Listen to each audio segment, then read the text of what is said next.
जब अधर्म बढ़ता है तब शक्ति जागती है और वही शक्ति माँ दुर्गा बनकर 9 रूपों में प्रकट होती है।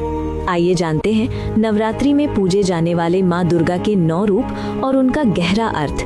पर्वतराज हिमालय की पुत्री, ये रूप हमें सिखाता है धैर्य, स्थिरता और आत्मबल। मजबूत बनो, क्योंकि हर यात्रा की शुरुआत भीतर से होती है। ये रूप तप और संयम का प्रतीक है। माँ ब्रह्मचारिणी हमें सिखाती हैं लक्ष्य के लिए त्याग जरूरी है।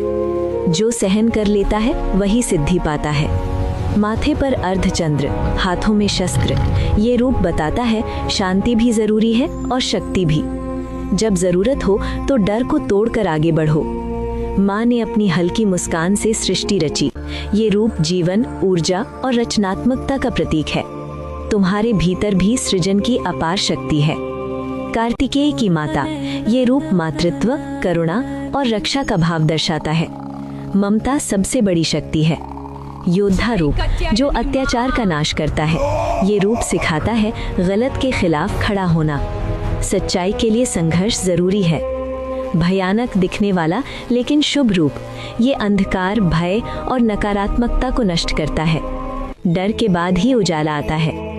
श्वेत वर्ण, शांत स्वरूप, ये रूप आत्मा की पवित्रता और क्षमा का प्रतीक है। मन शुद्ध हो तो जीवन सुंदर हो जाता है। माँ सिद्धिदात्री, माँ सभी सिद्धियाँ प्रदान करती है। ये रूप बताता है जब साधना पूरी होती है तब सिद्धि मिलती है। विश्वास रखो, फल अवश्य मिलेगा। 9 रूप, लेकिन संदेश एक ही, शक्ति बाहर नहीं, हमारे भीतर है। नवरात्रि हमें यही याद दिलाती है, उठो, जागो और अपनी शक्ति को पहचानो। जय माता दी।